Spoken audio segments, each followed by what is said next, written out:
السلام علیکم ورحمۃ اللہ وبرکاتہ۔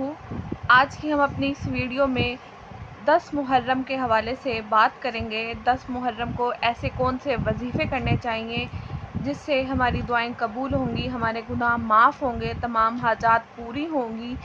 آئیے دیکھتے ہیں کہ یوم عاشوراء کے کون سے ایسے وظائف ہیں۔ اللہ کا نام لے کے ہم شروع کرتے ہیں۔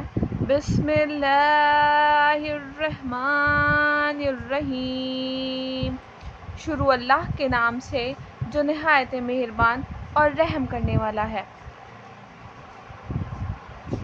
جو شخص 10 محرم الحرام کو 1000 بار سورۃ اخلاص کا وظیفہ کرتا ہے، اللہ تعالیٰ اس پر خصوصی نظر رحمت فرماتا ہے اور اس کا نام صدیقین میں درج ہو جاتا ہے۔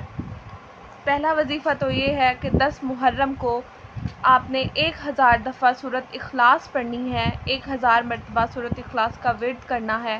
انشاءاللہ آپ پر اللہ تعالیٰ کی خصوصی نظر رحمت ہوگی اور آپ کا نام صدیقین میں شامل ہو جائے گا۔ سبحان اللہ۔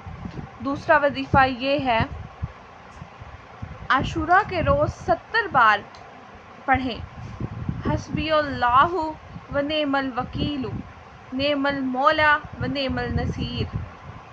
یہ وہ وظیفہ ہے جو آپ نے ہر روز 70 مرتبہ، عاشوراء کے روز 70 بار یہ پڑھنا ہے۔